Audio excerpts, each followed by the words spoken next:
Un hombre encuentra un grupo de huesos en mitad del monte y en mitad de la noche. Es una escena grabada por las cámaras. Este campesino recorre un largo trecho, caminos sin nombre, hasta llegar a una barriada, con un urbanismo excepcionalmente extraño, diferente a los pueblos que colindan en el llamado Valle del Baztán. Hablamos de una de las zonas más hermosas sin duda de España, un lugar idílico, pero un lugar, y esta noche lo vais a descubrir, donde aconteció una historia horrible prolongada durante un milenio.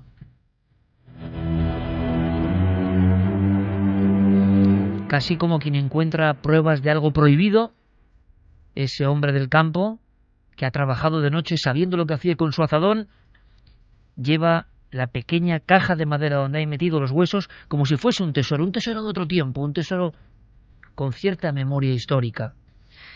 Las calles por las que va caminando en mitad de la madrugada son diferentes a las demás porque sobre las puertas no hay blasones, no hay recuerdos de hidalguía, no hay esa grandeza con títulos nobiliarios que se reparten por todo el Valle del Baztán. Podríamos decir que este hombre que ha encontrado los huesos en el monte está atravesando un gueto con muchos siglos a su espalda. Pero, ¿quién vivía en ese gueto antiguo? ¿Por qué ocurre esto hoy, si es que ha ocurrido así? ¿De quién son esos huesos? Hay muchos más huesos en montes del Baztán que hablan de una historia de etnia maldita.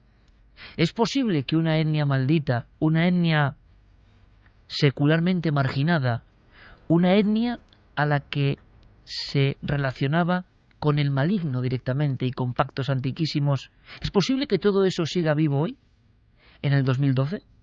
¿Es posible que un equipo se encuentre con la sensación de que el estigma no ha pasado? ¿Quiénes eran esos hombres que hoy solo son huesos en mitad del monte? Esta noche vamos a descubrirlo.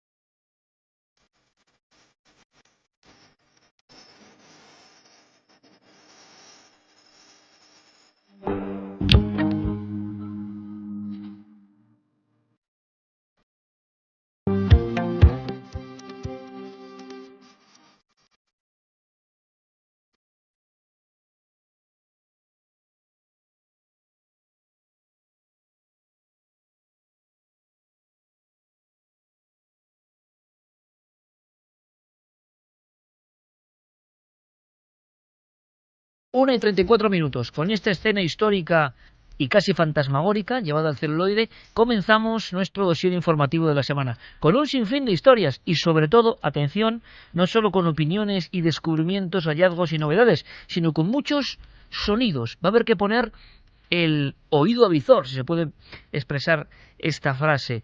Vamos a tener que casi acercarnos a las profundidades para intentar atisbar algo que para muchos es un misterio y que para otros es pura cuestión geológica, pero esta semana, en estos 7 días, todo esto también, como esa caja de huesos, ha surgido a la luz. Carmen, buenas noches. Buenas madrugadas, Porque Iker. esta noche vamos a hablar de ese sonido, entre otras muchas cosas, de bloop. Exactamente. Ha Un sido siempre un sonido misterio, ¿no? que se grabó en 1997. Se han dicho todo tipo de cosas, desde que había monstruos submarinos y que podía ser un calamar gigantesco que emitiera esos sonidos. Bueno, pues ahora parece que se ha descifrado el bloop y otros sonidos que ha grabado también la administración de Estados Unidos. Lo que ocurre es que vamos a aprovechar para hablar de sonidos extraños en las profundidades que nos van a sorprender. Mucho.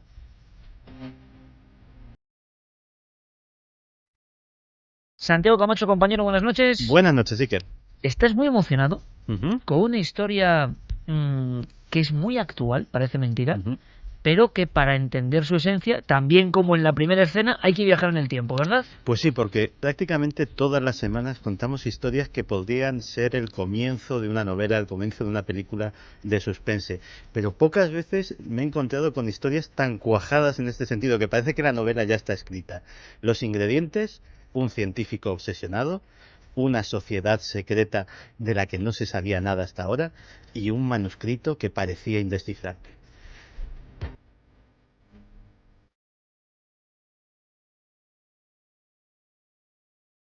Van a pasar muchas cosas esta noche y espero que nos acompañéis. Claro que sí, como siempre, queremos disfrutar con vosotros del auténtico misterio, del misterio actual, de lo que está ocurriendo ahora mismo, que muchas veces nos hace echar la mirada atrás. Pero también hablamos de cosas que están pasando en estos días. Javier Pérez Campos, compañero, buenas noches. Buenas noches. Vamos a ver si te escuchamos bien. Javier, de nuevo, buenas noches. Buenas noches. Ahora sí, ahora sí. Había ahí una especie de extraño mutismo. ¿Será que no quieren que hablemos de fenómeno ovni? En la franja final del programa vamos a hablar de varios casos. De nuevo, fuerzas de seguridad del Estado. Y algo que a ti sí que te gusta mucho, porque es un caso como clásico, un caso antiguo, un caso de persecución tipo años 70, familia o una pareja aterrorizada, luz a poca distancia y pánico en la carretera.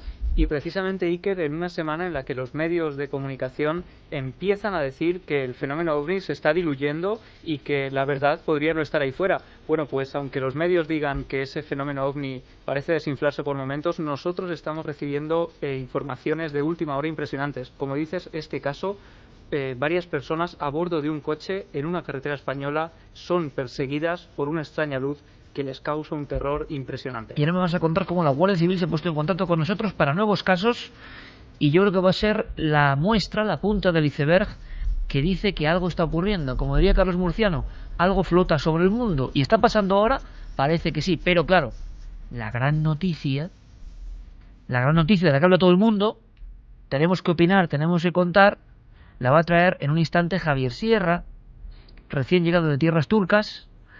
Y claro, tiene que ver, como no, con el planeta rojo. Antes de eso, antes de presentar a Javier, nos presenta la poca información que hay, pero que tanto está dando que hablar. Habría que hacer una búsqueda de Marte, noticias de Marte, nombre Marte o Mars, a qué nivel ha llegado. ¿No? Imagino que a los primeros de las búsquedas mundiales. ¿Por qué? ¿Es la historia de un rumor o hay algo más que un rumor?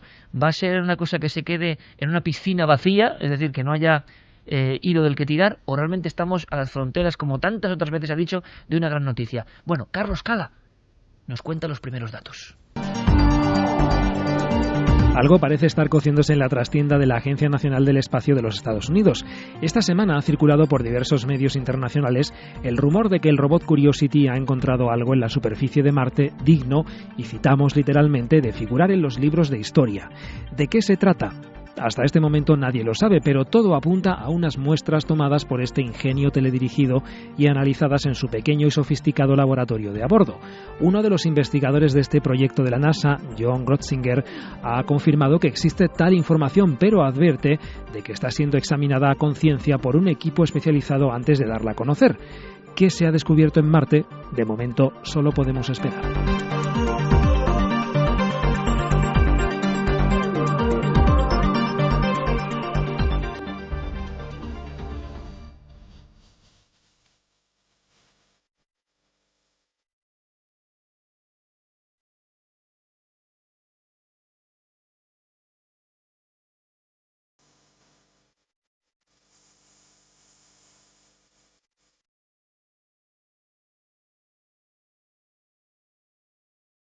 Dos menos 20, el maestro Vangelis con su lluvia metálica, lluvia propia quizá de mundos lejanos como el marciano, por supuesto, para iniciar este viaje de esta noche con Fermín Agustí, con Jerey Martínez en los mandos técnicos y, por supuesto, con todo el equipo habitual, que es mucho y que irá apareciendo, y con Guillermo León, con todo previsto ya en la web, en ikerjimenez.com, y también vías de contacto abiertas, por ejemplo, para que opinéis de esto que está pasando supuestamente en Marte, Carmen.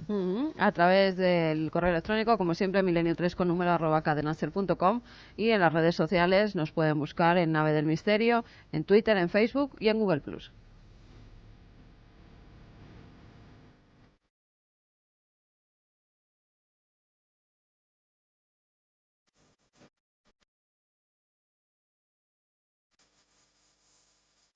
Javier, compañero, buenas noches. Muy buenas noches, Iker.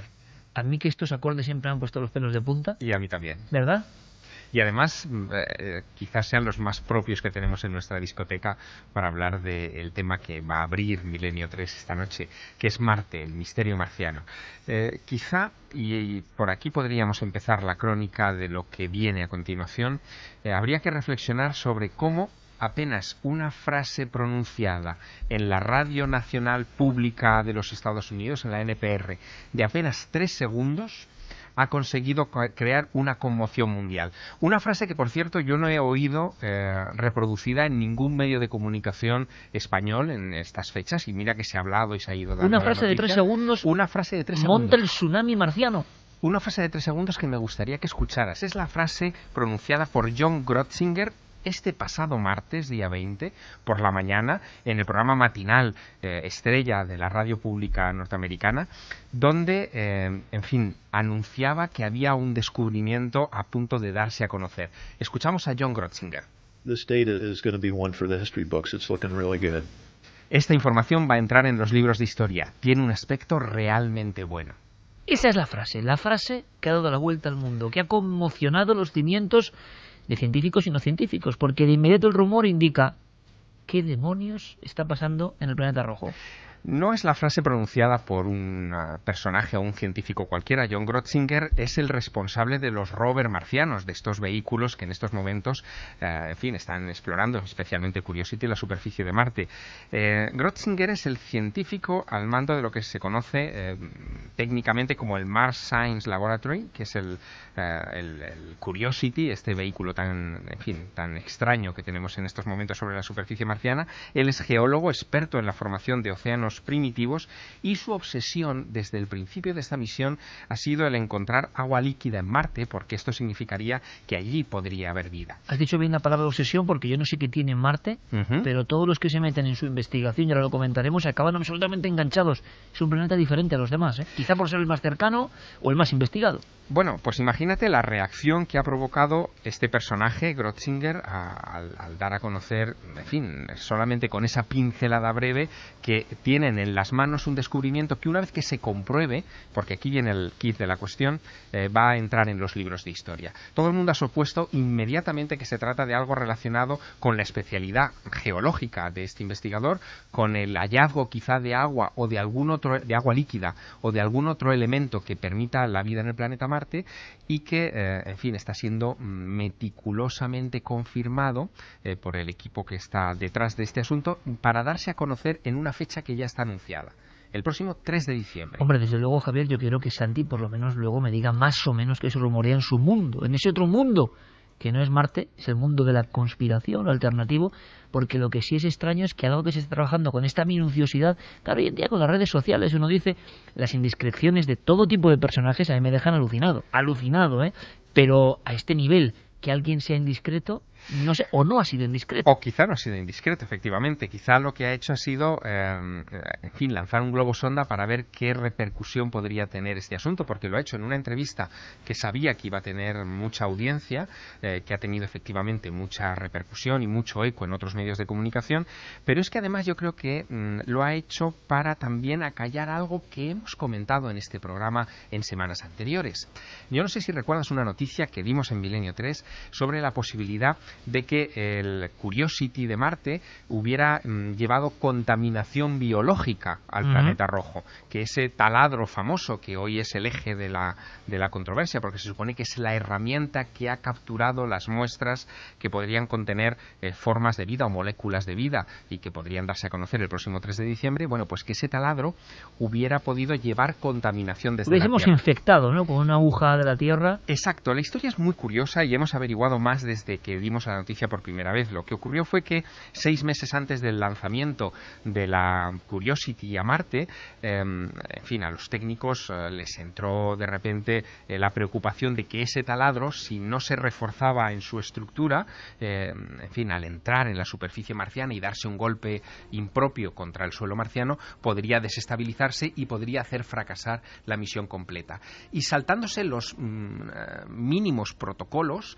abrieron ese ese instrumento que se había esterilizado, que estaba en un compartimento estanco, lo abrieron para añadirle una serie de ajustes y lo volvieron a cerrar sin informar a una llamada Oficina de Protección Planetaria, que está dentro de la NASA y que se ocupa precisamente de evitar este tipo de infecciones. Bueno, calculan que ese taladro puede haber llevado al planeta Marte 250.000, al menos 250.000 esporas bacterianas, de las que muchas podrían haber muerto en el trayecto de entrada al planeta rojo, pero otras muchas no. Pues bien, aquí viene la cosa curiosa y casi conspiranoica, ¿no?, de este asunto, porque John Grotzinger, después de hacer ese anuncio en la radio pública norteamericana de que están a punto de anunciar un descubrimiento que entrará en los libros de historia, ha introducido un matiz que es muy curioso y que quiero que escuches de su propia voz. Dice, sabíamos desde el principio que corríamos el riesgo de haber llevado aire desde Florida, aire a Marte, y necesitábamos descartarlo y hacer los análisis de nuevo. Es decir, está poniendo el parche antes de que surja la herida. Quiere asegurarse de que lo que han descubierto y que van a anunciar no es contaminación llevada por su propio vehículo. Y eso lo ha dicho ya, días antes de que haga el anuncio que tenga que hacer, que lo hará, por cierto, en la reunión anual de la Unión Geofísica Americana en San Francisco, que es una de las grandes reuniones científicas del continente americano. Así que todo pinta, muy caliente, muy caliente. Pues vamos a viajar un poco más, Javier, si te parece, y lo hacemos. Yerén nos pone esta música, esta precisamente, el maestro Vangelis, antes escuchábamos Metallic Rain, esta la ideó y la compuso pensando en Marte, en las exploraciones que iban a ir al planeta rojo. Me parece un viaje de Drakkar antiguo, ¿no?, en busca de otros planetas. Por cierto, Francisco Anguita es uno de los grandes, podemos hablar de uno de los grandes especialistas de Marte, uno de los grandes científicos, investigador de geología planetaria más importantes. Por eso le agradecemos especialmente que siempre sea tan amable con este programa. Yo quiero decirlo, que sea tan amable con este programa. Le hemos preguntado a ver qué opináis, porque ahora enseguida abrimos debate y viajamos a otros mundos, ¿no? Pero claro, esto de Marte, ahora veremos la repercusión que ha habido, pero se me ha olvidado de una cosa. Hablando de sonidos, ha vuelto a salir el extraño asunto ese del sonido del hum, al mismo tiempo que los medios hablan de, a nivel científico, captado el sonido de la Tierra. ¿Tendrá algo que ver todo esto o es la cara y la cruz de un fenómeno? Luego lo vamos a comentar. Va a haber muchos sonidos esta noche, pero el de Anguita, sus declaraciones, también es importante en este momento. Al 1:48, yo creo, uno de los grandes expertos de lo que pasa en Marte, hizo un libro maravilloso sobre Marte y es científico. Para él, a nivel de opinión personal, ¿cuál será esa noticia tan importante? Es difícil pensar que algo pueda pasar a los libros de historia o de ciencia o de historia de la ciencia que no sea, siendo una noticia marciana, algo que tenga que ver con la presencia actual o pasada de vida en Marte. Digo esto porque el asunto del agua, que viene ya repetido desde hace muchos años, se ha vuelto a actualizar hace muy poco por el mismo Curiosity, con este hallazgo de unos conglomerados que parecen atestiguar una corriente de agua intensa, de manera que esto no sería ninguna novedad y por tanto yo creo que solo nos queda el tema biológico. Teniendo en cuenta que el hallazgo proviene del Surface Sample Analyzer at Mars, pues realmente sí que parece que tiene que poder tener relación con la vida, y es que uno de los tres instrumentos de ese analizador de muestras es un espectrómetro capaz de identificar isótopos. Esto puede tener relación con un tema que viene coleando desde hace casi 10 años, y la existencia de metano en la atmósfera marciana, y metano que está surgiendo desde puntos de la superficie, a veces incluso con penachos que contienen miles de toneladas del gas. Como este gas puede ser tanto de origen mineral como de origen biológico, no se ha podido resolver nada hasta ahora. Quien ha reaccionado también en medio de esta, en fin, controversia internacional ha sido un viejo y estigmatizado científico que ha investigado mucho sobre la cuestión de la vida en Marte, que es Gilbert Levin. Gilbert Levin fue el hombre que se encargó de controlar los experimentos que realizó en 1976 en la superficie marciana otro robot, la sonda Viking. Y ahí ocurrió... Las míticas fotos. Exactamente. Y ahí ocurrió algo en 1976 tremendo, porque ellos realizaron con el control de Gilbert Levin un experimento que consistía en aportar un nutriente orgánico al suelo marciano, y si liberaba alguna clase de gas o provocaba alguna clase de reacción, significaba a ojos de esos experimentadores que había algún tipo de molécula orgánica en el suelo de Marte. O sea, en el 76 se inyectó, se puso algo orgánico en Marte. Sí, se intentó, o sea, se hizo ese experimento para ver si se provocaba alguna reacción en el suelo, y el suelo liberó oxígeno. Bueno, el tema fue muy controvertido porque esas muestras analizadas de suelo marciano dieron positivo en procesos metabólicos como la fotosíntesis o la quimiosíntesis, pero pese a ello hubo una oposición frontal de todos los colegas de Gilbert Levin, que le atacaron, casi le acusaron de haber malinterpretado las pruebas, y la conclusión oficial, y te leo textualmente, fue que la Viking no encontró ninguna prueba convincente de vida en la superficie del planeta. Levin entró en un proceso de depresión tremendo, se sintió un marginado, un apestado dentro de la comunidad científica, hizo algunas declaraciones, convocó ruedas de prensa en estos 30 años, tratando de defender su honorabilidad y la viabilidad de sus experimentos. Y este hombre, cuando vuelve a entrar en escena. Exacto, cuando han saltado estas declaraciones de John Grotzinger, ha saltado inmediatamente a la opinión pública y ha dicho que, bueno, que hay que estar muy atentos, porque esto va a confirmar que él hace 30 años tenía razón, que en Marte hay vida.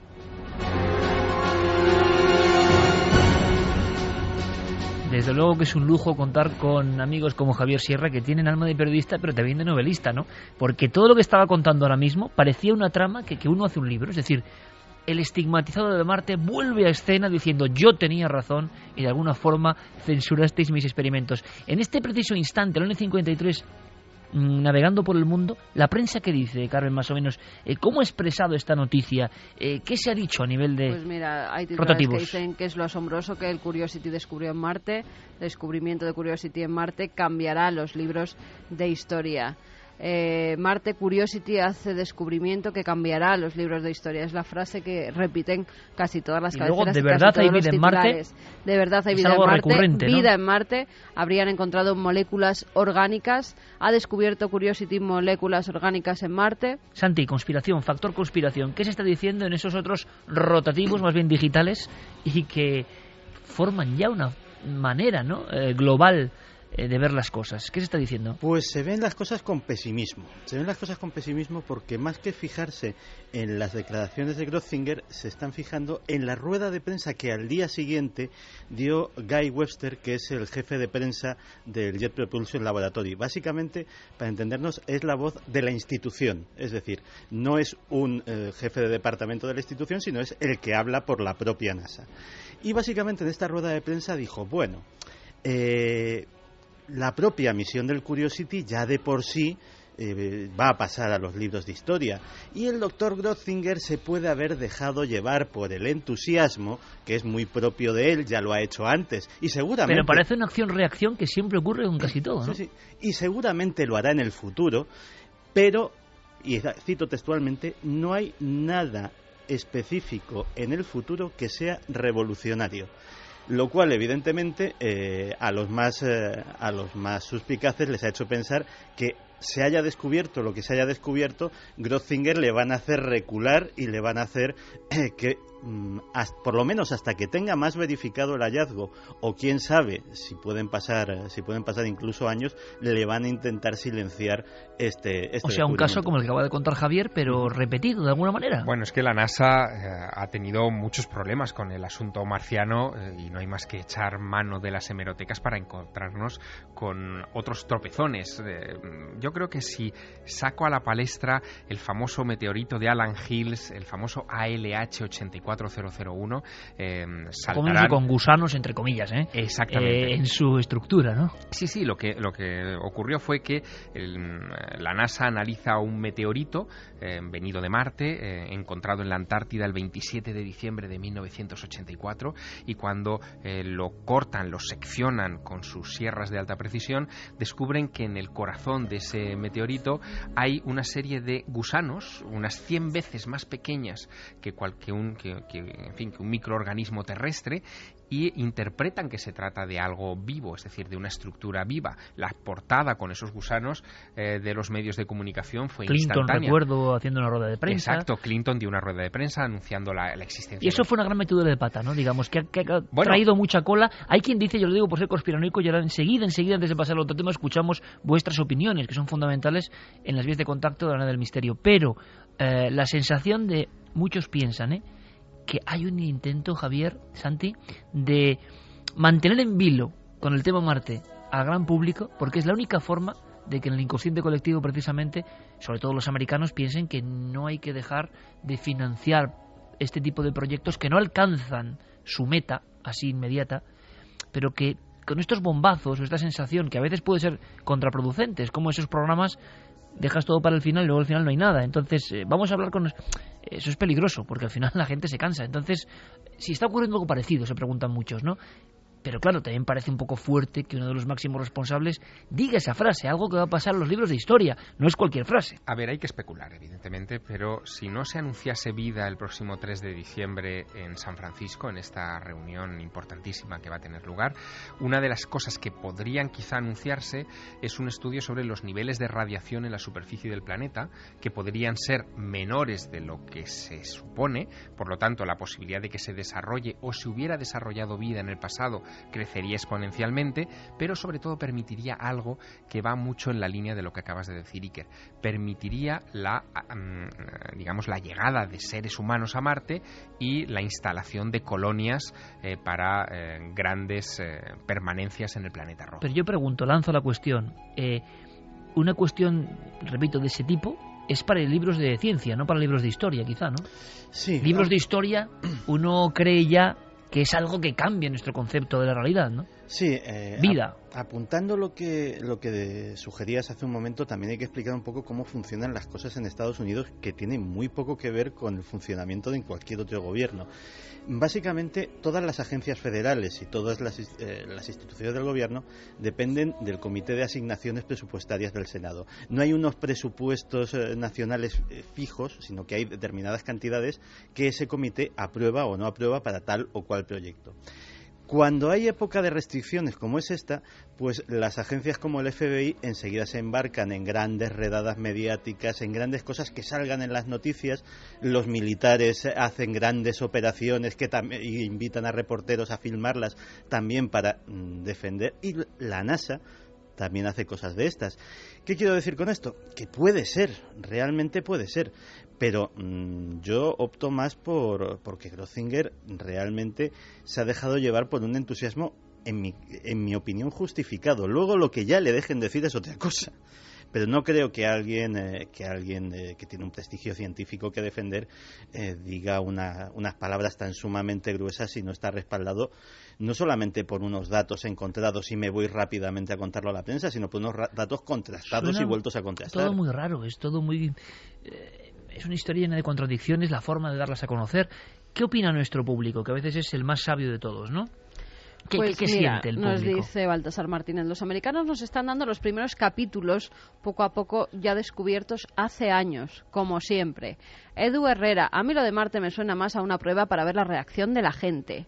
Fema lo que se viene llamando globosonda, ¿no? La frase no dice nada y lo dice todo.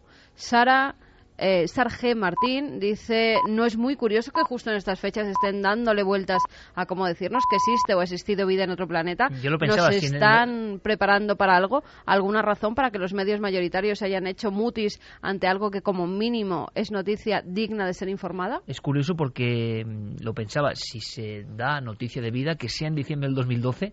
tiene su guasa, ¿no? Igual no va a ser, pero de serlo, de verdad que sería un primer cambio realmente de gran nivel, ¿no? De gran nivel. Gandalf dice la habitabilidad de Marte sería uno de los hallazgos claves a informar el próximo 3 de diciembre.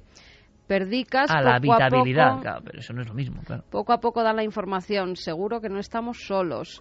Gisela, lo que está claro es que nosotros ya hemos llevado vida a Marte. Leandro dice, seguro que hay algo en Marte, es un planeta con un pasado muy biológico, es posible que haya quedado algo que pudiera sobrevivir a los pasos de los milenios. La vida tiene el don de estar donde menos lo pensamos. Elkin dice que en 2009 se descubrieron emisiones de metano en la atmósfera marciana. Aunque la explicación geológica sea una posibilidad, ningún científico puede descartar a día de hoy que este metano haya sido producido por formas de vida marciana. Ojalá. Raúl Rodríguez dice que en 50 años los humanos estamos allí viviendo seguro. Bueno, Ojo. sí. Hay una cosa que sobre lo del metano fue también la NASA reculó en ese asunto y lo calificó de un falso positivo, es decir, dijeron que luego comprobando no habían vuelto a encontrar esas trazas, con lo cual siempre hay una de cal y otra de arena, un paso adelante y otro hacia atrás en esta historia que se está convirtiendo en una constante en toda Sí, y que yo no sé si llega a aburrir a la gente. ¿En qué sentido? Parece que es el momento, que ya os acordáis, otro anuncio de la NASA importantísimo, otra rueda de prensa, todo el mundo pensando que se iba a anunciar vida, y luego era la historia esta del azufre, de las bacterias. Que tampoco hombre, claro, dio un paso de gigante. Que yo entiendo que para los científicos son cosas vitales, realmente históricas, pero para los científicos, pero para el común de los mortales sabe a poco, ¿no? En ocasiones. Entonces, como ya llevan varios anuncios, ¿no?, de cosas que parece que van a ser espectaculares, y lo que ocurre es que en el inconsciente colectivo humano está la esperanza, ¿no?, de no estar solo, y entonces todos, yo creo, más crédulos o menos, tenemos dentro la idea, el anhelo, que yo no sé si nos cambiaría mucho, desde luego a estas generaciones próximas, no mucho, pero de saber que hubo vida, ¿no?, o de que hay vida, ¿no? Y entonces esa esperanza se mantiene. Claro, No, sí, que cambiaría. Cambiaría mucho, cambiaría sí. Yo creo que sí. muchísimo lo que hemos estado Para buscando y lo que nosotros. hemos estado, claro, Sí, esperando, bueno, como no va a cambiar. Vida a No. nivel microorgánica. No, pero incluso cambiaría... Sí, bueno. No, vamos a ver, por Otro ejemplo... tipo de vida, ¿por qué no? Cambiarían los objetivos, por ejemplo, de la NASA, que podría vivir una nueva era dorada, Sí. ¿no? Pero digo nosotros, la vida del hombre y la mujer normal y corriente. Pero ¿y si no es a nivel Hombre, no, ya, orgánico? eso es yo eso... ¿Imposible por qué? Es Bueno, que ya, claro. Antes se decía que era imposible que hubiera agua en Marte. Sí. Y si Fobos y Deimos son artificiales, ¿no? En fin. Claro, Claro, es hay que que volver al imposible. lleguismo. hay que Volvemos volver a al los- Es que estás cayendo en lo mismo sí hay, que de todas cayeron formas. Pero- los científicos cuadriculados. Pero es que mira, no es nada imposible. mira la maravillosa historia que ha contado Javier, ¿eh? Que ya hay gente de 76 que está diciendo, ojo, que yo tenía razón, ¿eh? Ojo, si hay algo vivo en Marte, por pequeño que sea, puede cambiar la historia de la humanidad, porque si eso vivo, enano, microscópico, puede sobrevivir, nosotros también. Terraformando el planeta o como sea, tener a un tiro de piedra cósmico, un planeta de repuesto, sobre todo teniendo en cuenta lo que estamos haciendo con el nuestro, puede cambiar a 50, 100, 200 años vista el destino de la humanidad. Es curioso a ver si al final ese gusano extraño que se movía en el documental falso Alternativa 3, al final va a ser algo más real de lo que parece. En fin, nosotros contaremos Bueno, todo. mira, Lucas, por ejemplo, dice que hay vida en Marte sería una gran noticia. Pero algo muerto, estilo un esqueleto, sería aún más bestia a nivel historia. Sería también un poco para hilar la novela, el novelón, ¿no?, que diría nuestro amigo López Sáez, el novelón de Javier Sierra sobre Marte. Lo bonito es que, mira, y lo hemos visto y lo vamos a ver ahora. Si os parece, os invito a un viaje a todos que también tiene su reflexión, ¿eh? Decía Santiago Camacho lo que hemos hecho con la Tierra. No solo lo que hemos hecho, lo que estamos haciendo. Yo creo que uno de los grandes males también que motiva todo tipo de sangrías es el racismo, ¿no? El racismo profundo por el que surgen muchos males, ¿no? Considerar a otro inferior a ti por su procedencia, ¿no?, por su naturaleza, por cosas no elegidas tampoco, por cosas marcadas por otros. Los grandes desastres, y me da igual el color que tengan esos desastres, siempre por dirigentes o personas, a veces no dirigentes, que consideran que tienen cierta superioridad sobre los demás. Incluso en la actualidad, ¿no?, observamos en muchas capas de la sociedad ese tipo de desprecio al otro, ¿no? Y eso es una cosa terrorífica, en mi opinión. Bueno, de ahí surgen tantos males, ¿no? O sea, que el ser humano no solo ha deformado la Tierra en muchas ocasiones, sino que ha hecho lo propio, y lo sabemos con sus compañeros. Pocas veces nos hemos encontrado, amigos, eso sí, con una historia como la que vamos a visitar ahora brevemente. Sí que alguna vez, ¿verdad?, hemos hablado de ella, de los personajes fundamentales. ¿A quién pertenece esa osamenta encontrada en mitad de un monte? Pero es que hay muchas fosas comunes que no son precisamente de la guerra civil, son fosas anteriores y también cuentan su olvido, su marginación. Yo creo que es la historia de racismo más brutal ocurrida en nuestro país, sin duda alguna, ¿no? Porque aquí sí que no ha habido ningún tipo de compensación. La marginación ha sido tal que me cuentan, y lo hace, vamos a hablar con él, Iñaki Elizalde, director de cine e investigador de alguna forma, que estos seres malditos, así fueron considerados, siguen de alguna forma viviendo su desgracia. ¿En qué sentido? En que todavía hoy en un valle de Navarra, el valle del Baztán, sigue existiendo esa especie de mirar por encima de quien fue agote. Esa es la palabra, los agotes. Porque los agotes siguen siendo un misterio histórico de primer nivel. Aquí a nuestra vera, lo tengo, está entre Javier y yo ahora mismo, Juan García Tienza, que seguro que nos escucha, con su forma de ser, ¿no? Y su ceño fruncido de erudito español auténtico y ancestral, guía de los pueblos malditos españoles. En ese libro, editado por Arín, toda una generación supimos por vez primera de los chuetas, los brañeros de Logrosán, los urdanos, o por ejemplo, los agotes, que quizá era lo más extraño. Se hablaba de una raza distinta, que llegó en el medievo, que nadie sabe quiénes eran, que vinieron como esclavos, que eran muy altos, rubios, de ojos azules, la inmensa mayoría, muy pálidos, con extrañas costumbres, una música ancestral que decían que compungía el alma de quien la escuchaba, grandes artesanos, pero por algún motivo empezó a haber una leyenda en torno a ellos, una leyenda que ha durado casi 1000 años. Lo que sabemos hoy es que no se les podía bautizar en la misma pila. El famoso agote non pasabuntur, la puerta pequeña en las iglesias de las aldeas. Toda la gente entraba por su puerta, ellos tenían una aparte, hay que imaginarlo. Decían que las huellas de sus pies descalzos, trabajando en el campo, abrasaban la tierra, que su orina quemaba los montes, que todo lo que hacían era propio de seres maléficos que en un tiempo pasado habían pactado con el diablo. Algo tan ridículo hoy en día, con la visión científica o racional, se ha mantenido durante 1000 años, entremezclado en una trama increíble. Pues bien, ¿os imagináis que aparezcan de alguna forma restos de estas gentes en los montes? Vamos a viajar. Se ha hecho una película, por eso lo he oído de una escena inicial, llamada Baztán.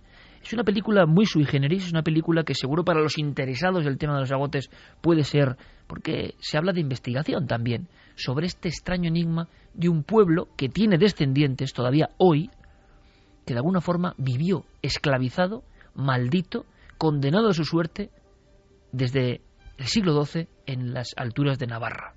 Esta película tiene un fragmento absolutamente clave que nos cuenta un poco, nos resume esta historia. Estamos viendo a Carmelo Gómez, el gran Carmelo Gómez, buen amigo de este programa, como inquisidor, que llega a unas tierras y alguien dice una frase que para él es incomprensible, ¿no? Un mundo nuevo. Escuchamos. ¿Agote? ¿Qué es agote?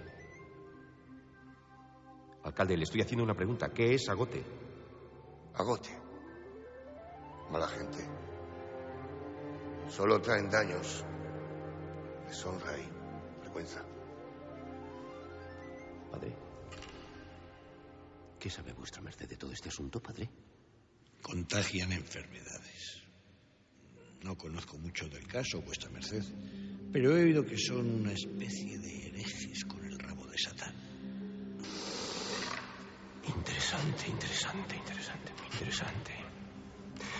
¿Existen agotes aquí? Algunos. Al servicio del señor de Ursúa. Viven en el otro lado del río, en el barrio de Bozate. Viven en el otro lado del río, en el barrio de Bozate, barrio que existe. Y ahí las casas no son blasonadas. Ahí no hay hidalgos ni personas de linaje importante. Hay una especie de urbanismo que nos recuerda a la esencia de los guetos, que luego hemos visto en diferentes partes de la historia y del tiempo. ¿Quiénes eran? ¿De dónde venían los agotes? Llamados cagots, con este nombre en Francia, y supuestamente procedentes de algún tipo de reminiscencia de pueblos bárbaros. ¿Por qué tan melancólicos? ¿Por qué esos instrumentos? ¿Por qué esa especie de asumir lo que les estaba pasando? No podían casarse más que entre ellos. Hay que pensar lo que estamos hablando, ¿eh? Por supuesto, no podían tener, sí que eran considerados cristianos, nadie podía salirse de la norma, católicos, pero como decimos, la Iglesia era la primera que muchas veces los tenía absolutamente aparte. ¿Por qué ese mito de haber pactado con el diablo? ¿De dónde viene esto? Claro, es posible que en el 2012 esto continúe de alguna manera. En fin, vamos a descubrirlo. Vamos a hablar con el hombre que ha dirigido el equipo y la película, que ha investigado, que ha hecho una mitad película, casi mitad documental, ¿no? ¿Qué pasa hoy con esta raza maldita? La más maldita de todas las razas españolas. Nos escucha ya nuestro querido amigo Iñaki Elizalde. Buenas noches. Hola, ¿qué tal? Buenas noches, Iker. Iñaki, Baztán, un proyecto en el que te metes, ¿por qué? Porque desde luego yo creo que es la única película que ha abordado un tema tan apasionante y que, como siempre ocurre, ¿verdad, compañero? Esto seguro que si de fuera analizasen toda la historia, los documentos, lo apasionante del asunto, pues hubiese habido grandes producciones, ¿no? Tienes que llegar tú en pleno 2012 para contar al mundo lo que fue Los Agotes. ¿Por qué te metes en esto? Bueno, en principio hay unas ganas por parte de la gente del Valle del Baztán por contar algo que durante tantísimo tiempo habían guardado en silencio, ¿no? Y en un momento determinado se les ocurre la posibilidad de poder contar la historia. No saben en ese momento cuál es el camino que van a seguir, pero se ponen en contacto con un productor, que es el productor de la película, baztanés. Y bueno, pues yo lo conozco por otros motivos y en un momento determinado pues me viene la historia que a mí me llama especialmente la atención, ¿no? Por dos motivos especiales. Primero, porque es un tema absolutamente universal. Una mayoría mantiene discriminada a una minoría, pero algo que me llama muchísimo más la atención que esto primero quizás es que se mantenga oculto durante tantísimo tiempo, ¿no? Estamos hablando de casi 1000 años. Esto es lo interesante y esto es lo increíble. Tengo ahora mismo abierto el libro de Atienza, Ruta 4, Los Valles de los Agotes. Se habla de un lugar llamado Arizkun, un lugar llamado Bozate, ya para la leyenda, y de un entorno maravilloso. Pero en ese entorno idílico casi, de la Navarra alta, pasa algo que es incomprensible. Tú en la película, y sin destripar por supuesto, invitamos a que el público que quiera encontrarse con esta auténtica rareza, ¿no? de cine casi también de investigación y de verdad, porque está contando, está narrando, está denunciando una historia. Pero hay una escena que yo tengo interés en saber qué puede haber de cierto, ¿no? En un momento dado parece que hay pistas en los montes, ¿no? O rastros en los montes, o incluso huesos en los montes. ¿Esto ha ocurrido en alguna ocasión? ¿Te habían comentado a ti, Iñaki, en alguna ocasión algo parecido? Porque tendría cierto sentido, ¿no? Podían ser restos de otra época, cuando los agotes ni siquiera se podían enterrar en el cementerio parroquial. ¿Esto ha pasado en alguna ocasión? Hombre, la película plantea una línea un poco de búsqueda y un personaje que efectivamente está buscando en los enterramientos de los montes algo que no se especifica, que pudiera estar directamente relacionado con los agotes o también de alguna manera con la memoria histórica, cualquier tipo de memoria histórica. Es decir, yo creo que cualquier cosa que no quede clara de nuestro pasado es necesario poder estudiarla porque siempre va a haber alguien que va a necesitar esa verdad, ¿no? Pero sí que es verdad, como tú decías, que bueno, pues entre otras cosas a los agotes no se les permitía entrar en la iglesia por la misma puerta que entraba el resto de los católicos. Tenían una puerta aparte, se sentaban dentro de la iglesia también en un espacio aparte. Si iban a ser bautizados utilizaban otra pila bautismal que todavía se conserva en un jardín allí en el propio Arizkun.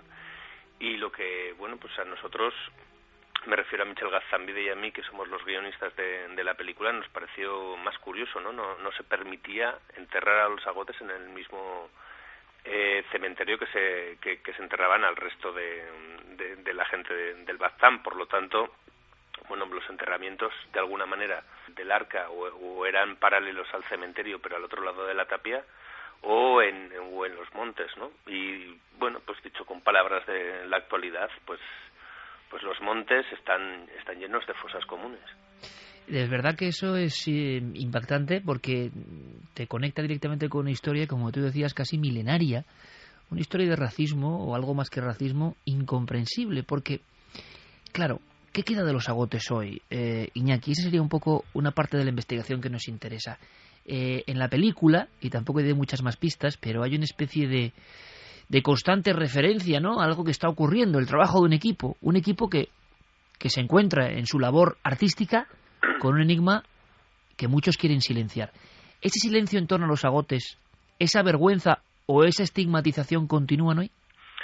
Bueno, hay una verdad que nosotros nos encontramos y comprobamos, o sea, a mí no me cabe ninguna duda, y es que el tema de los agotes es un tema que en la actualidad existe.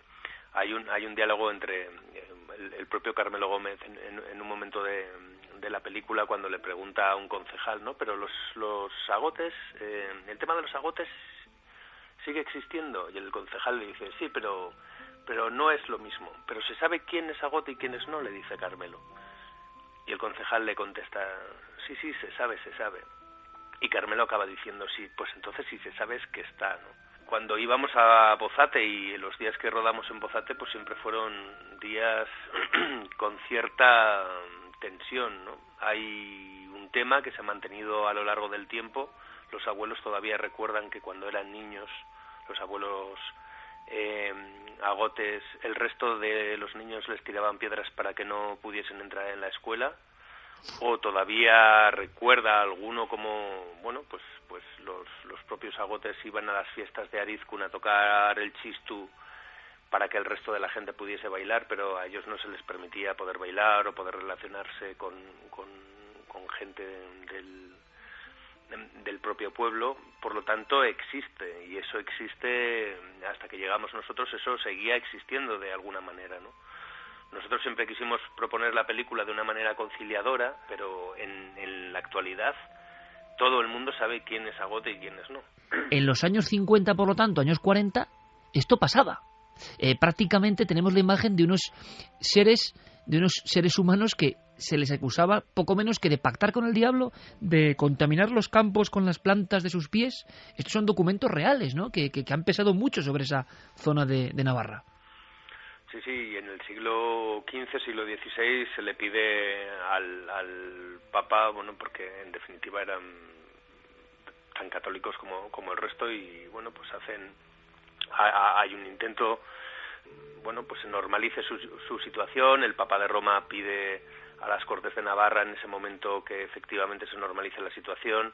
Las Cortes de Navarra, hay dos escritos a principios del siglo XVI para normalizar la situación, pero siempre en el espacio físico, en un espacio que siempre históricamente ha tenido 8.000 habitantes, que de los cuales la cantidad de agotes podían fluctuar entre 200 y 400, independientemente de las órdenes que pudiesen venir tanto del Vaticano como de las Cortes de Navarra. Todo eso se mantuvo prácticamente hasta nuestros días, ¿no? Y bueno, pues insisto en lo que a mí más me llamó la atención, que es el hecho de que todo el mundo sabe quién es agote y quién es no. La gran pregunta, Iñaki, es este racismo, esta discriminación es diferente a otras, porque a los agotes se les considera poco menos que malditos, en el sentido de haber trazado eso, algún pacto con lo maligno tiempo A, ¿no? Y esa mancha no se ha marchado, no es porque profesen otra religión, que hayan sido perseguidos como ocurrió con tantos otros grupos, ¿no? Y sigue pasando.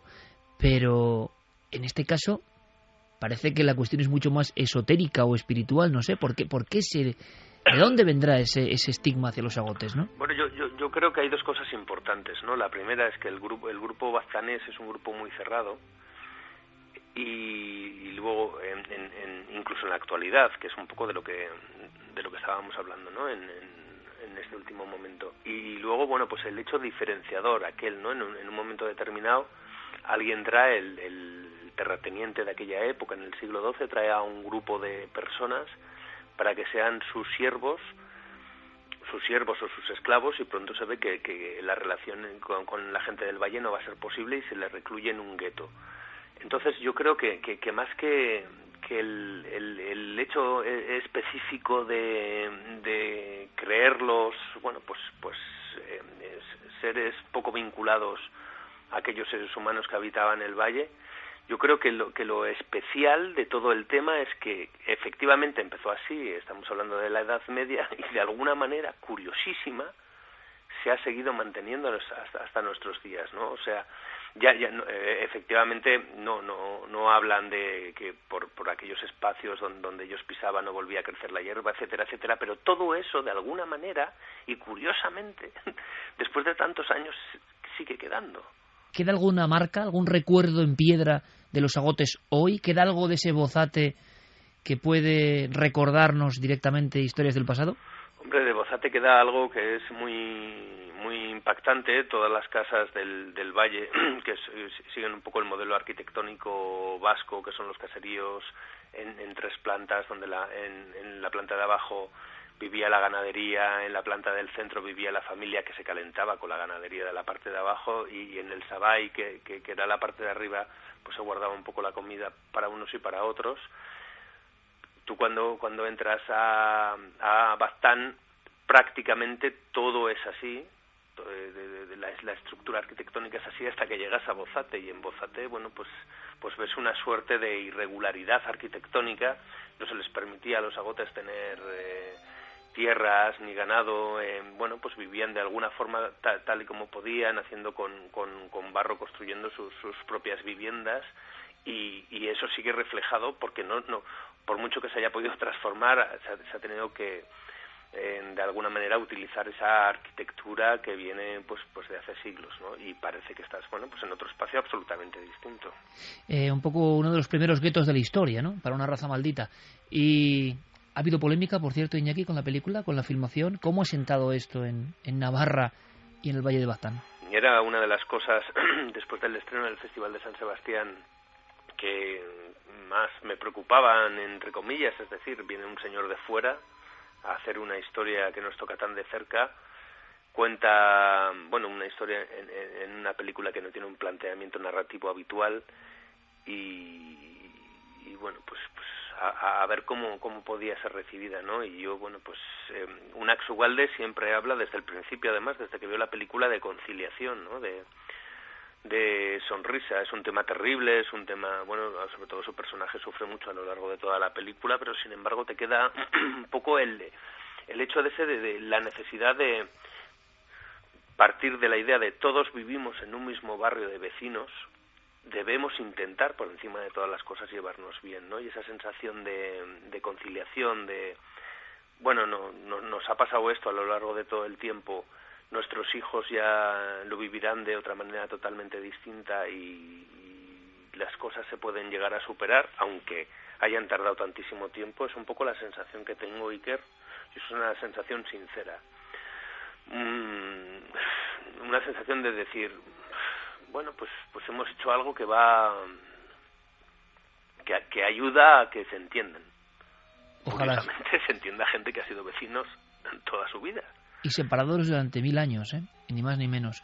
Pues de verdad que solo por eso la labor merece la pena, y invitamos a nuestro público interesado también, cómo no, en estos temas de nuestra historia desconocida, a que se sumerjan en Baztán, esta película de Iñaki Elizalde, a quien agradecemos muchísimo haber aportado de verdad cosas distintas y que incluso no conocíamos, y que nos dan una perspectiva nueva sobre un tema tan viejo, ¿verdad?, tan eterno. Iñaki, muchísimas gracias y mucha suerte, de verdad. Gracias a vosotros. La historia no contada.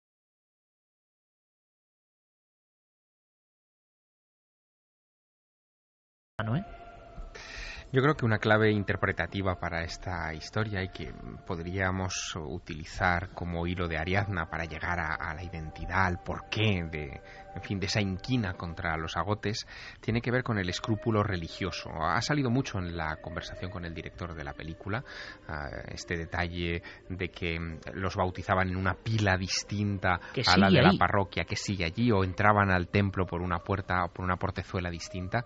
Está indicando que hay un separatismo que viene de la institución más importante del periodo en el que surgen los agotes, que es la Edad Media. Estamos hablando en torno al año 1000 más o menos, ¿no? 1000 y poco. Bueno, hay un observador de la naturaleza hispana muy agudo, que es Pío Baroja, el gran Pío Baroja. Este hombre escribió en 1935 un libro que se llamaba Las horas solitarias.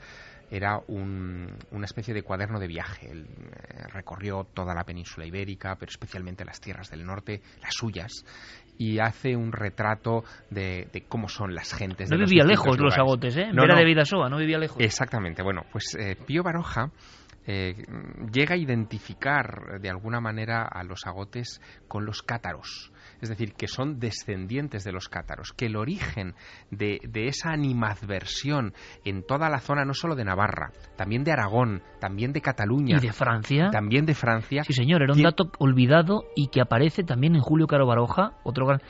La posibilidad de, ni más ni menos, no veas con los pelos de punta, grupos de cátaros que han huido de la quema. Exacto. Grupos de cátaros que además, fíjate, ha salido en la conversación también un detalle muy curioso. Hay pocos documentos históricos relativos a los agotes. Uno de los pocos documentos históricos son esas cartas que envían los agotes a nada menos que el Papa León X, el Papa que retrata a Rafael, ¿no? O sea, esa obra maestra de la pintura. Bueno, pues en esas cartas, ese grupo de gente que pide de alguna manera que los integre el Papa en la cristiandad, que eso ya es un detalle muy curioso, sugieren que son descendientes de los albigenses, de los cátaros, ¿no? Por lo tanto, quizá ahí es donde encontremos la raíz para descifrar este misterio. Que si podemos resumir cátaros era muy difícil, ¿no? Pero esa gente que se separó de la doctrina de la Iglesia, una Iglesia más pobre, más auténtica, poco dada a los vicios que estaba viendo en la Iglesia y que fueron exterminados, por resumir muchísimo, en Montsegur. Eso es, y con teorías o con planteamientos religiosos muy extremos. Ellos negaban la divinidad de Jesucristo, la virginidad de la Virgen María.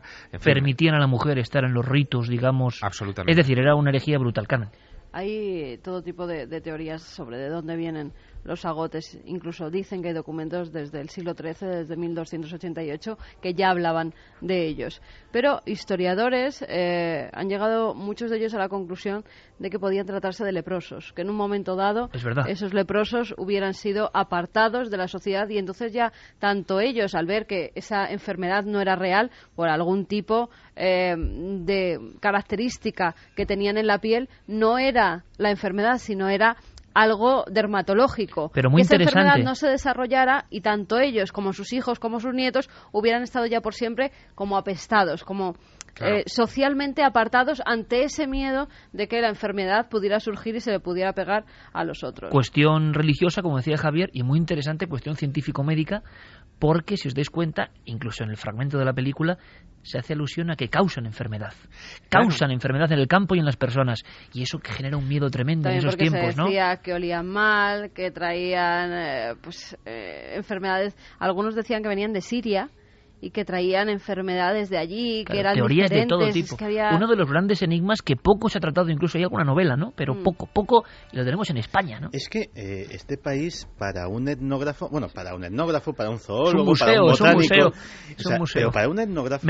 Pero no nos damos mucha cuenta, ¿eh? O sea, tiene que venir alguien de fuera para hacer la gran novela del Agote, porque esto hace un Romeo y Julieta. O sea, el Agote, que habría muchos que, seguro Agotes y no Agotes, intentaron casarse, huir de esa inmundicia, ¿no? Lo que peor se veía precisamente era que pudiera haber algún tipo de matrimonio. Exactamente. Es decir, quizá eso también es el origen de algunas de estos problemas que apuntaba Carmen, ¿no? Es decir, al ser endogámicos, podía haber una degeneración genética que provocara malinterpretaciones a ese respecto. Pues lo que iba a decir, que este país para un etnógrafo es un campo inacabable, porque una de las cosas que no sabemos es que en España hay razas.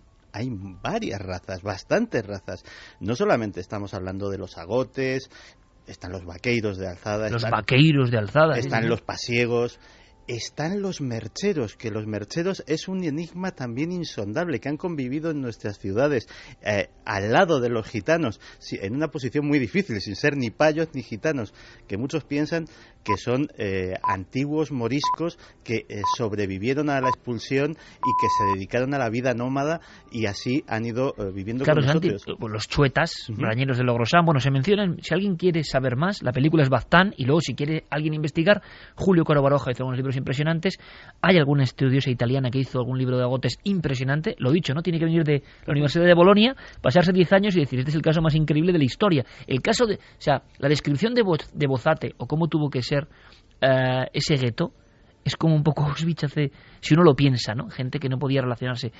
Y sobre todo recomendamos la guía de los pueblos malditos españoles, ¿no? Para tener los primeros datos. Fíjate, pero como te digo, Santi, es que este caso están otras etnias o razas o como quiera llamarse, se fueron esparciendo, pero es que quedó un barrio físicamente al otro lado del río de los malditos, que eso nos parece, o sea, no ha ocurrido en otros casos, ¿no? Además hay cosas curiosas, por ejemplo, en un juicio el testimonio de 7 hombres libres equivalía a 30 agotes. Tenían que llevar siempre una marca roja para distinguirse de los otros. Además de cuando entraban a algún pueblo o algo, tenían que ir sonando una campanilla para que supieran que un agote había entrado en ese pueblo. Sí, señor, y la pata de oca muchas veces. Claro, la pata de oca... a veces real, ¿eh? Sí, clavada directamente. A veces la llevaban colgada, pero eso porque se decía que siempre se estaban lavando porque olían muy mal y entonces lo relacionaban con las ocas que siempre estaban en el agua, como los agotes que también siempre estaban en el agua para quitarse ese mal olor. Y luego hablaban de la hermandad de la oca y del simbolismo de la oca. Y sin embargo eran unos grandísimos artesanos, como antes has dicho, constructores, se les atribuye la edificación de algunas iglesias importantes e incluso algunos los vinculan, recuerdo a Luis Charpentier, por ejemplo, en El misterio de Compostela, que es otro gran clásico. ¿Habla de agotes? Sí, menciona muy por encima la posibilidad de que estos agotes fueran los transmisores del arte gótico. De hecho, el propio nombre, agote, tendría que ver con gótico o con godo, por lo menos, ¿no? Tienes una gran novela ahí también, no me digas sí, que sí, esta historia... Bueno, o sea, claro. A mí me ha pasado muchas veces, ¿no? Y lo he contado, por ejemplo, ahora, y quizá lo hayáis notado en otros lugares, ¿no? Pero todo lo que ha sentido ese equipo, yo lo he sentido en otro de los pueblos. El concepto pueblo es muy amplio, ¿no? Etnia, raza, región, hay muchos elementos. Pero yo lo he notado en las Urdes, lo digo abiertamente. No quizá en los últimos viajes, una década de viajes, pero en el año 90, cuando yo empecé a viajar a las Urdes, esa sensación de querer mantener el silencio de lo nuestro es nuestro y esto no sale, a nivel de encuentros con lo extraordinario, apariciones, tú lo has vivido también, en viajes en mediados de los 90 a las Urdes, que ahora dices, bueno, las Urdes están maravillosas, ¿no? Pero había una sensación de haber sido marginados en un entorno y considerados algo aparte, brutal. En fin, los agotes, su misterio, su enigma, luego me gustaría saber qué opiniones puede haber, pero mucha gente, tan joven como Javier Pérez Campos, por ejemplo, me imagino, puede que sea esta noche la primera que oyen hablar de los agotes, ¿no? Y la sensación de que es un tema que nosotros ya conocíamos, que es uno de los clásicos un poco marginados de la historia de España, pero que claro, que son increíbles, ¿no? Que uno no se lo puede creer que esto haya pasado en un valle de Navarra, seguramente en una de las zonas, qué curioso, con mayor renta per cápita, no ahora, sino históricamente, quizá el clasismo, la cuestión del excesivo apego a lo que significan los títulos, yo qué sé, ¿no? En la antigüedad, esa importancia, en mi opinión sincera, absurda y una de las grandes mentiras de la historia, ¿no? Que alguien sea más que otro por no sé qué títulos, ¿no? Bueno, pues eso se ha mantenido allí de una forma muy firme, ¿no? Yo tengo además buenos amigos por la zona que me han hablado bastante de todo este tema y me hablaban, por ejemplo, de una frase que es todavía recordada en el barrio de Bozate, que es al agote garrotazo en el cogote, ¿no? Que es un poco el reflejo del trato que se daba a estas personas. Y volviendo un poco al origen... Es que, hombre, y lo acabamos de saber cuando nos cuenta el director de cine, que los abuelos agotes que quedan, que se sabe que son agotes, recordaban ser apedreados en la escuela. Y volviendo al origen, que precisamente se creía todo esto de que pudieran llevar la lepra y por eso eran marginados posiblemente por ese tema de la salud, es que también se hablaba, por lo que yo leí en varios lugares, en varios sitios, de que podían ser personas que venían de Francia, delincuentes de Francia, que habían sido refugiados en esos lazaretos donde los leprosos eran atendidos por las personas que cuidaban de esa enfermedad y de esa forma trajeron la lepra, según lo que decían algunos estudios del tema, a España. Y de ahí ese miedo a mantener un contacto directo con estas personas. Y fijaos qué temazo hemos puesto a disposición de todo el mundo como nuestra obligación, ¿no? Y qué implicaciones más duras tiene de de la mente del ser humano, ¿no? De la mente del ser humano, sobre todo con el que considera más débil, ¿no? La eterna historia siempre. Bueno, pues 200 o 400 agotes llego a ver en la máxima expansión demográfica. O sea, pobre gente, ¿no? Pobre gente. Esta película cuenta, por ejemplo, la historia de 2 agotes que tienen una niña, ¿no? Y que tienen que esconderla. O sea, es una cosa increíble, pero cuántas cosas así habrán pasado y no sabemos prácticamente nada. Por eso empezábamos esta noche con unos huesos en el monte y con gente. Por lo menos ahí lo filma, puede quedar en la ficción o no. Iñaki, el director, gente que está yendo al monte a saber quiénes son sus antepasados, que ni siquiera podían tener una pequeña parcela de suelo sagrado, con lo que eso significaba. Porque ahora la gente puede hacer más o menos lo que quiera, imagino, pero que en el siglo XVIII-XIX tu padre, tu madre, tu abuela no pudiese ser enterrada en el Camposanto. Y además ¿qué de noche significaba? Y sin campanas, ¿eh? Tenían que enterrarlos de noche y no podían anunciar que se había muerto, como hacían con otros vecinos con las campanadas de la iglesia. Bueno, es un tema impresionante. Nos hemos metido, como bien dice el sabio Santiago Camacho, etnografía pura, antropología, misterio, y esta media hora la hemos utilizado porque creemos que es un tema brutal. A raíz de una película os contamos esa historia. Ahora, Yerey, vamos a cambiar a un mundo más cósmico, más oceánico. Hablamos de sonidos, hablamos de historias, hablamos de maravillas, y ya está con nosotros, creo, nuestro querido amigo Diego Marañón, porque empezamos con noticias, pero escuchado un poco, ¿no? Para una ola, ¿no? Que nos limpie un poco el alma después de esta historia tan oscura, por desgracia. Esto es Oceanic, del maestro, como no, Vangelis.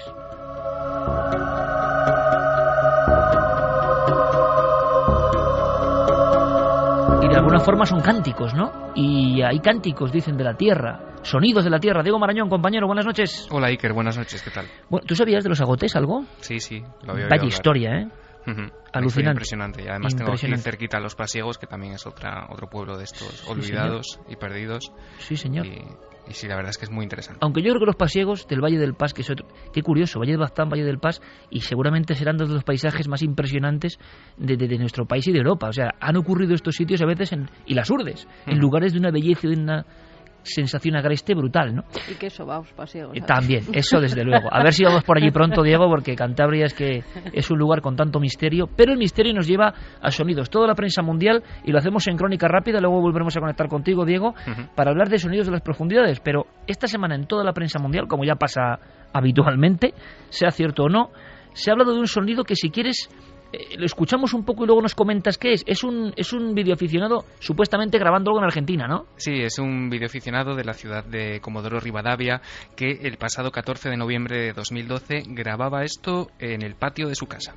Se escucha como...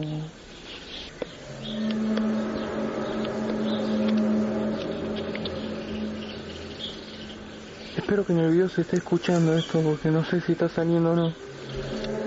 Pero se escucha como trompeta, no sé ni idea.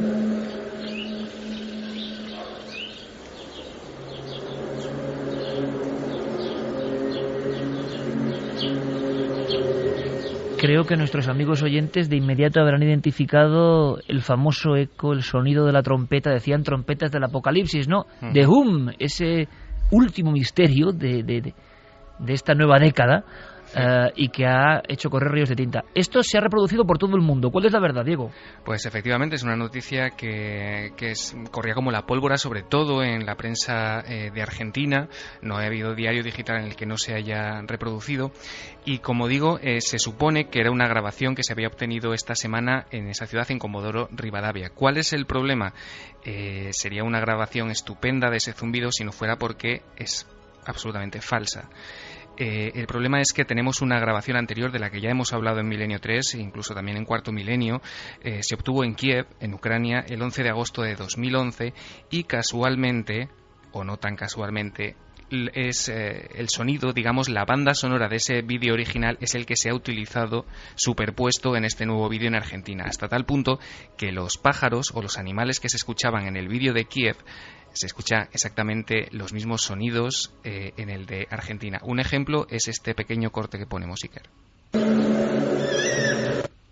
Pues eso tan cortito. Sí, hasta el chillido ese del cuervo o de lo que sea sale también, ¿no? Efectivamente. Bueno, sí. entonces que han hecho un montaje, sí, pero que ha dado la vuelta al mundo. Estamos de nuevo ante el efecto Sí, Lázaro, o yo qué sé cómo llamarlo, ¿no? Y el problema es que no es la primera vez que ocurre, porque ya en enero de 2012 de este año en Costa Rica ya se detectó otro vídeo también de este zumbido en el que se utilizaba también esta misma banda sonora del vídeo de Kiev. Ese vídeo le están sacando el sonido y lo están superponiendo a un montón de filmaciones a lo largo de todo el mundo. La verdad es que el fenómeno desde luego no es nuevo ni se remonta a 2011, lleva desde los años 70 en Estados Unidos dando que hablar, pero claro, con las nuevas tecnologías, con YouTube es bastante fácil falsificarlo y confundir a mucha gente que además esta misma semana, como nos decía Guillermo León, inundaban el correo del programa advirtiéndonos de este vídeo. Es importante. Estamos otra vez, Diego, ante el problema tremendo de siempre. Y si hay un Hum verdadero, ya nadie sabe dónde puede estar. Efectivamente.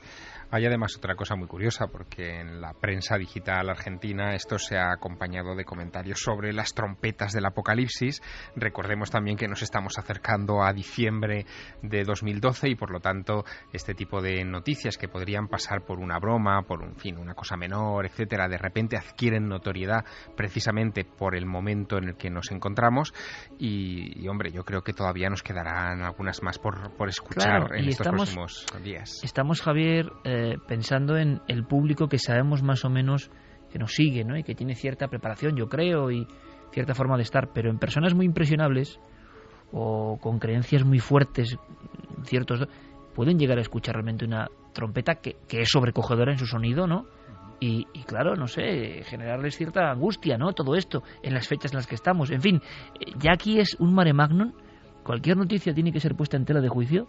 Nos llega más rápido que nunca, lo hemos hablado en varias ocasiones, inunda el mundo, se reteclea sin poner ningún tipo de objeción y nadie ha hecho la comparativa prácticamente de coger si este es el sonido de Kiev, ¿no?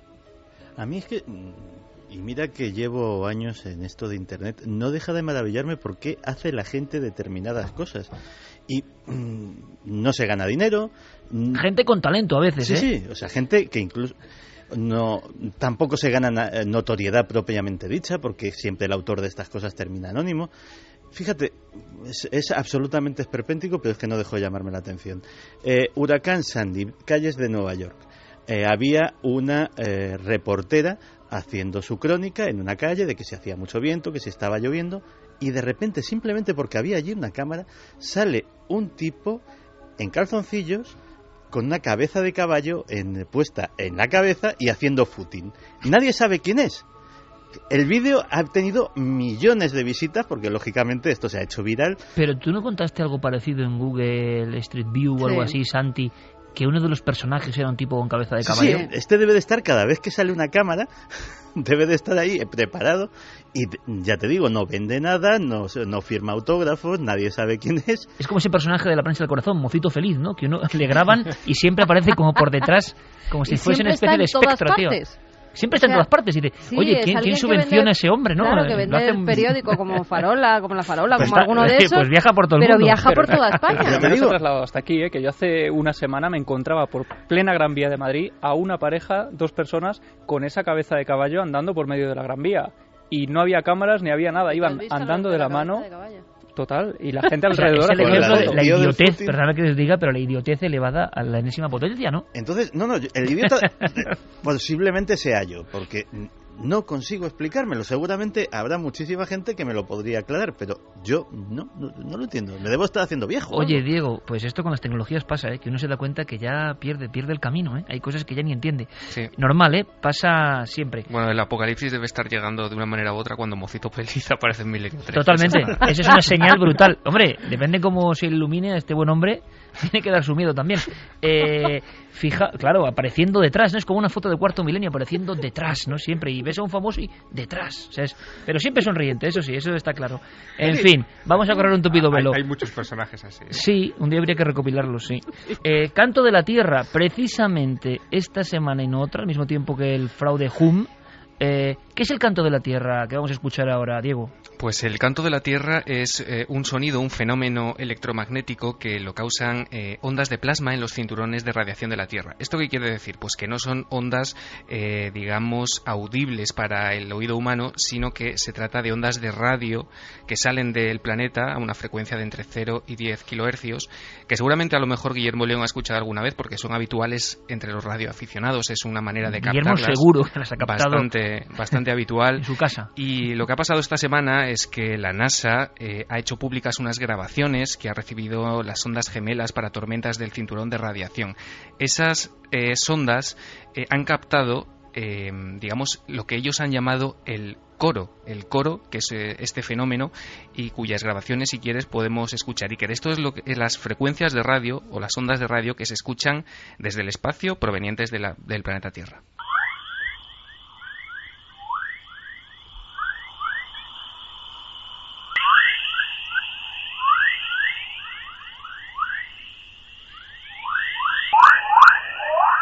Parecía el inicio de la mítica de Robots, de Kraftwerk, ¿verdad? El inicio de la música, o algún videojuego de esos que le gustan a Santi, retro totalmente, ¿no? Tipo Amstrad. Realmente, bueno, ese sonido, ¿no? Nos maravilla todo esto. Una semana de sonido, sin duda alguna. Diego, luego conectamos, compañero. Perfecto, hasta gracias. Ahora. La crónica puntual de lo que está ocurriendo, porque es lo que nos interesa. Por cierto, lo que está ocurriendo, hay que decirlo muy rápido. El viernes que viene, gran parte del equipo, estoy seguro, estará ahí también, apoyando al doctor Gaona. Va a ser la presentación de su libro. Exactamente, y hablaremos de muchas cosas, nosotros vamos a estar. Será un placer y me gustaría, de verdad, que los milenarios apoyaran al doctor Gaona. Bueno, toda la información está presentándole el libro. Pero es más que presentar un libro, es decir, en mi opinión es... Sí, es una charla, es compartir casos con la gente y su propia historia, ¿no? Y también el gran valor que está demostrando Gaona, sin lugar a dudas, como científico, demostrando cosas increíbles, inconcebibles. A ver si a Gaona, imagino que muchos le tendrán muchas ganas, porque lo que está haciendo es dar pasos muy interesantes en torno a los enigmas profundos de la realidad, de la vida, de la muerte. Así que, bueno, la información la tenéis en ikerjimenez.com y en el tablón de Nave del Misterio en Facebook, pero creo que es calle Donel 12, mira, nos pilla muy cerca, Javier, Centro del Círculo de Lectores, Centro Cultural Círculo de Lectores, ¿no, Javier? Centro Cultural Círculo de Lectores. O'Donnell 12, 7:30 de la tarde, próximo viernes, y vamos a estar ahí y será un placer. Yo creo que iniciativas como la de Gaona merecen la pena, de verdad, que estemos ahí. Vamos ahora con otros sonidos que también son noticia. Bloop, uno de los grandes enigmas también, año 97 si no me equivoco. Año 97, ¿Cuál es esta historia? ¿Qué ha pasado? Pues mira, la Administración Nacional Oceánica y Atmosférica de Estados Unidos tenía sumergidos varios micrófonos submarinos en el Pacífico Sur y de repente graban este extraño sonido.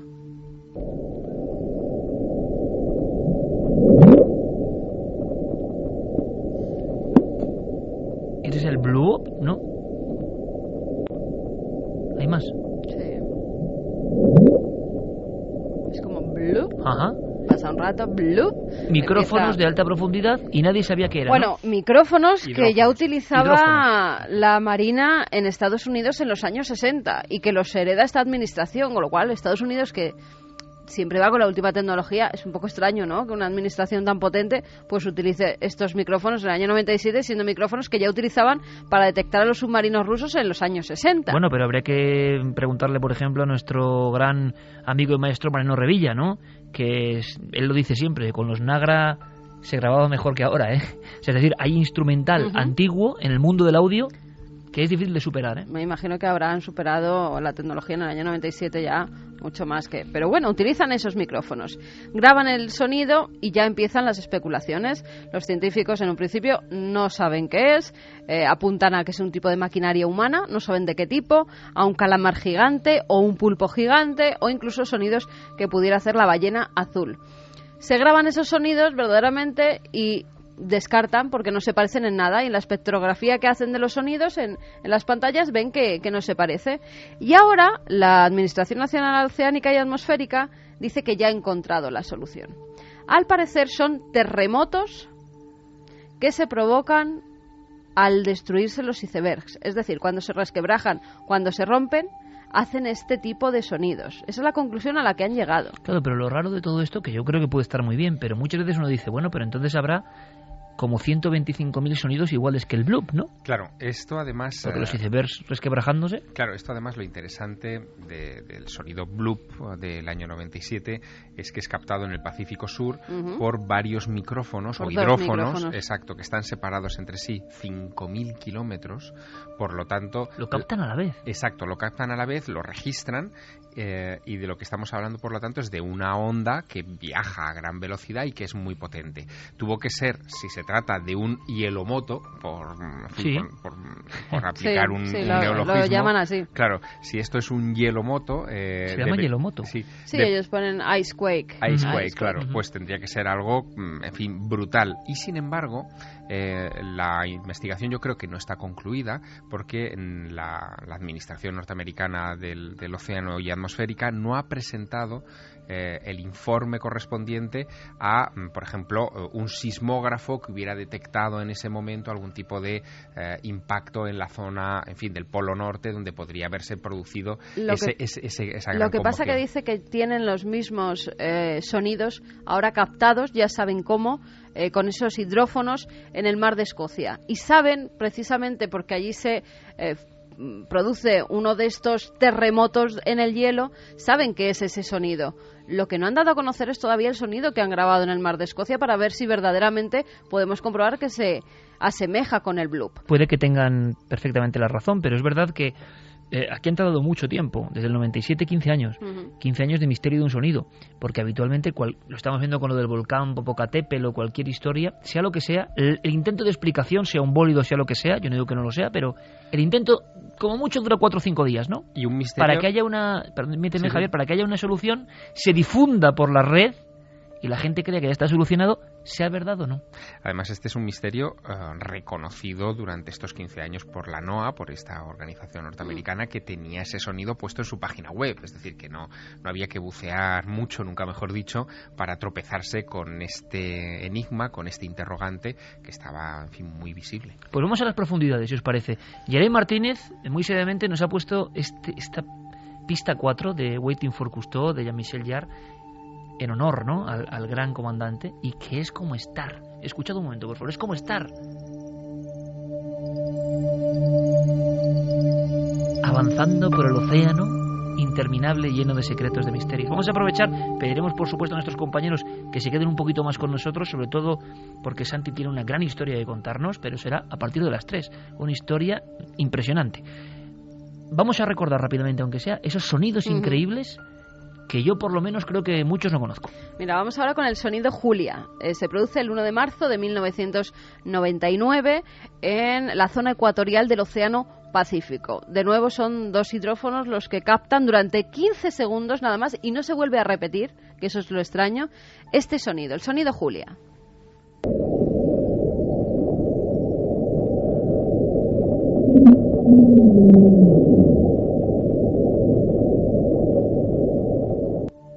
Como una especie de lamento, ¿no? Sí, a mí me recordaba algo de un gran cetáceo, un lloriqueo, o algo así. Sí, o un...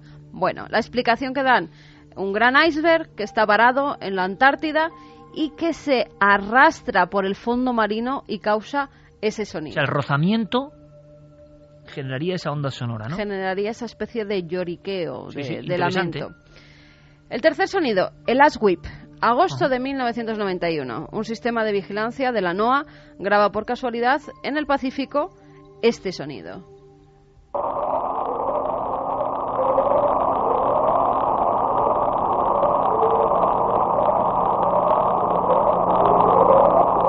Ahora, pensando que estos sonidos son grabados por esa institución a quizá cientos de metros de profundidad, me ha impresionado, ¿eh?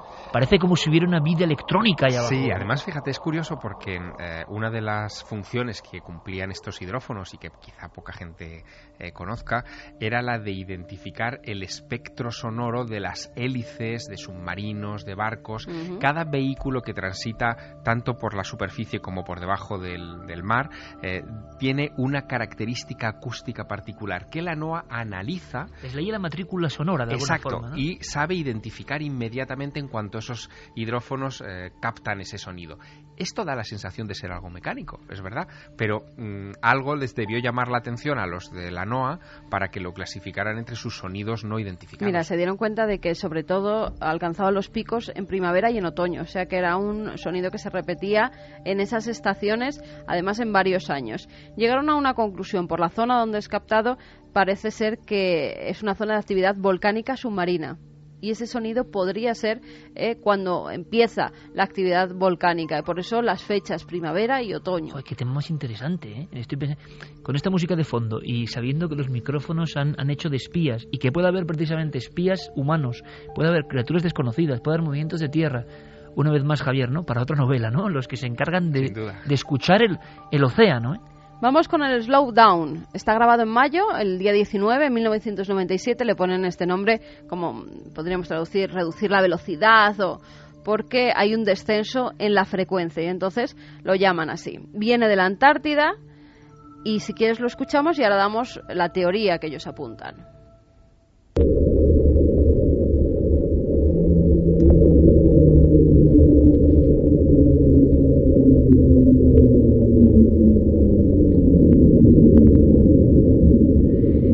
Al mismísimo avión de Belchite, ¿a que sí? Atravesando las profundidades del océano cósmico. Es que tiene algo de psicofonía este trabajo, de estar escuchando en el sonido blanco del océano ese tipo de anomalías. Tiene algo de investigación psicofónica. Estaba pensando lo mismo, Javier, porque el propio sonido del océano, sin más, aunque no haya nada, es ese mundo vetado para nosotros, ¿no? Y no sé, quizá porque nos genera el océano cierto escalofrío de por sí, ¿no? El mundo del silencio que decía Cousteau.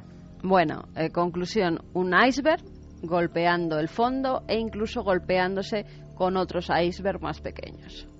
Siempre son los culpables, ¿no? Los icebergs son siempre los culpables. Bueno, pues nada. Vamos puede ser.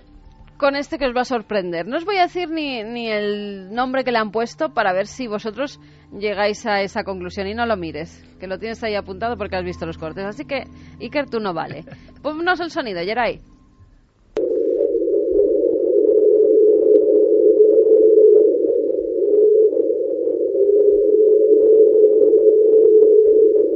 Es terrible, ¿eh? Este es como algo que está pasando por las profundidades. ¿A qué os suena? Esto da miedo, ¿eh? ¿Os suena algo? Puede ser...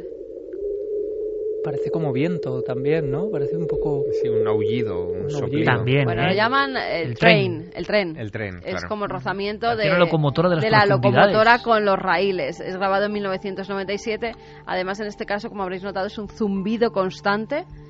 Y la conclusión es la misma. Qué terrible es este tema, iceberg arrastrándose por el fondo. Lo que pasa que deben ser icebergs muy diferentes porque todos tienen un sonido distinto. Hombre, pero es que debe ser así. Sí, claro, por sí, densidades, sí. por tal. Pero en fin, curiosamente tiene mucho que ver, o se parece algo, ¿verdad, compañeros? A los sonidos de los animales. Hablábamos de la ballena que hablaba, ¿no? Hace poco. Pero se parece un poco a esas conversaciones. El whistle o silbido. Ajá. Este es muy peculiar porque antes Javier lo apuntaba, son captados por diferentes micrófonos submarinos, y entonces más o menos se puede saber la zona por la que están. Viendo la distancia que hay entre uno y otro que lo capta, así miden más o menos dónde se genera ese sonido. En este caso se obtiene por un solo micrófono, con lo cual no saben de dónde viene. Vamos a oírlo.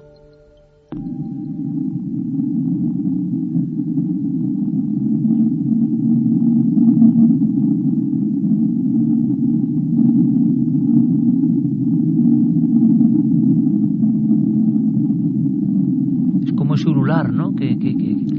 Es que a mí el que me impresiona es el sonido del océano, sin más, sinceramente. Sí, también alta han profundidad, dicho que se ¿no? parece a una olla hirviendo agua, el ese, en cierta manera. Llegan a otra conclusión, en este caso, que es una erupción volcánica submarina, pero no es el ruido causado por el hielo, sino en este caso por el fuego.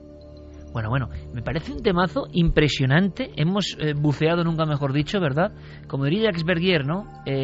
A la escucha, ¿no? La nueva guerra será en los océanos, ¿no? La guerra secreta de los océanos. Espionaje, turbulencias en las profundidades, posibles animales, movimientos de los grandes gigantes del hielo. La agencia norteamericana, con sus hidrófonos, pone ahí esa especie de oreja metálica para que escuchemos el mundo de las profundidades. ¡Qué maravilla! ¡Qué historia más increíble!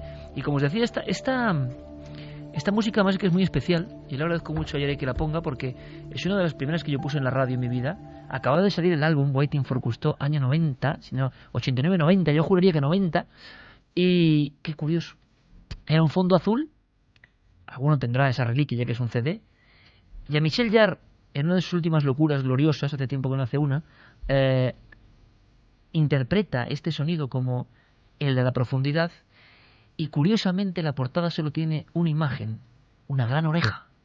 una inmensa oreja. Hoy la hemos puesto, ¿no?, para saber qué hay ahí abajo. Sorprendente. Hemos hablado de ese racismo milenario brutal de los agotes, hemos sabido algo más de Marte, hemos viajado por los sonidos, pero nos quedan cosas muy interesantes a la vuelta, realmente increíbles, que conectan futuro noticia con algo que parece que viene del pasado y que es un gran misterio. Ahora todas las noticias con nuestros compañeros, por supuesto, y en apenas unos minutos regresa el equipo de Milenio 3.